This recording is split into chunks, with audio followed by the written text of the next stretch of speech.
do you think Jeff Pinder did on his speech just now? Let me tell you, he has been sweating that all week, guys. He really wanted to do an excellent job. He wrote so many drafts of that speech. He delivered it to me on a one-on-one basis. Imagine that. That's freaky, right? Giving a speech meant for hundreds to one person. That's way outside of his comfort zone. So I really appreciate what Jeff did here, coming out and bearing his soul to all of you today.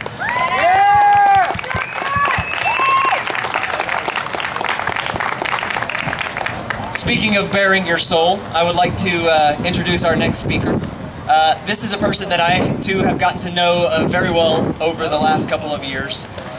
Somebody who I believe is one of the best medical marijuana advocates in the state of Texas. And I don't just say that because she's my friend. I say that because she's been at it for longer than almost anybody else I know. She does it in a public way. She does it in private ways. Any opportunity to help a patient or a veteran or just a Texan in need, this woman is there. I don't know how she does it. She is just fabulous in so many ways. Please join me in welcoming our DFW NORML Patient Outreach Coordinator, Tracy Ansley.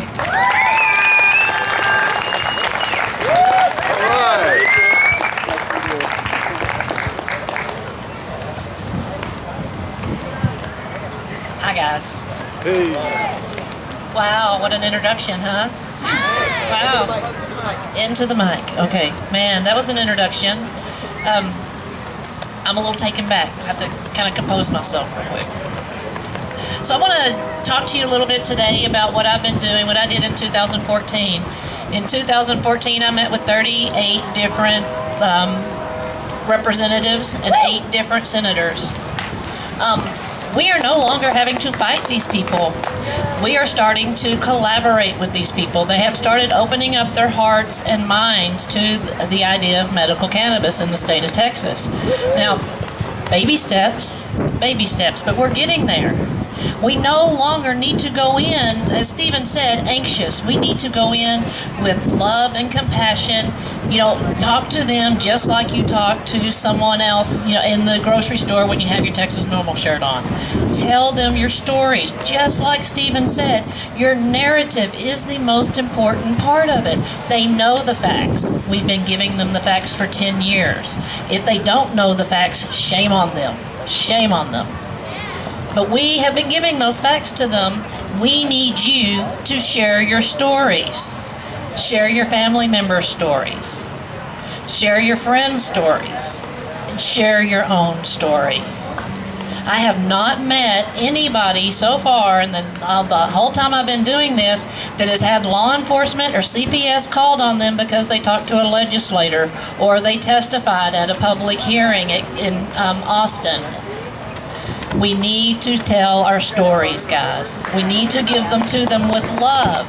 They're being received with love. They're being received with open hearts and open minds. We need to continue this conversation with our legislators. They need to know that there's 70% of all Texans are in support of medical cannabis. That is the magic number.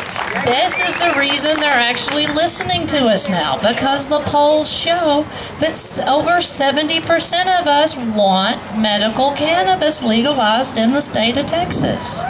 So share your stories. And we've been fighting for so long that now that we don't have to fight with the legislators as much, I've seen it happen over and over again. Activists will start fighting with each other.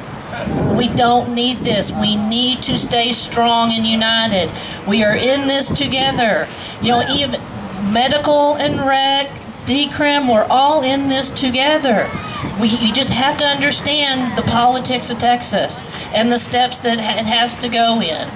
You know, come to me. I can explain that. This week, I actually wrote language for the affirmative defense bill defining a caregiver. Hey! Yeah! In 2014, I was also accepted the position of Secretary of the National Cannabis Patients Wall. I would really like you guys to go onto Facebook, do me a favor, and sign up. We need more Texans on that wall, folks.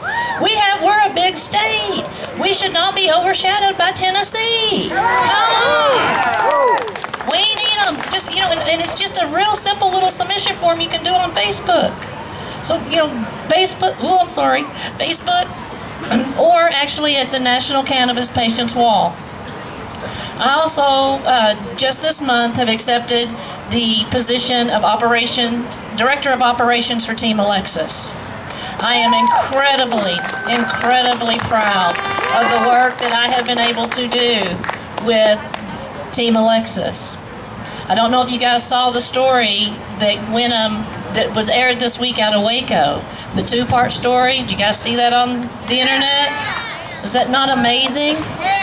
Barbara, Tim, Christy, the Bortels, you know, everybody in Nurse Georgia, the school nurse, Alexis's school nurse got in on this.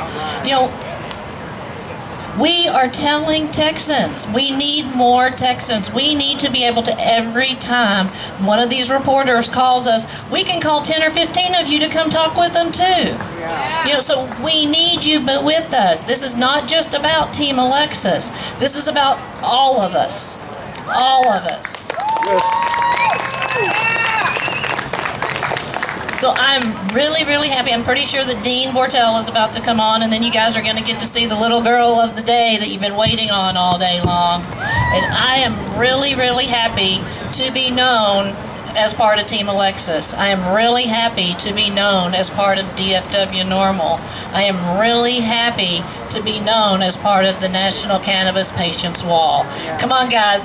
We're strength in numbers, and we are banding together. We can do this. Thank you so much for coming out. Thank you.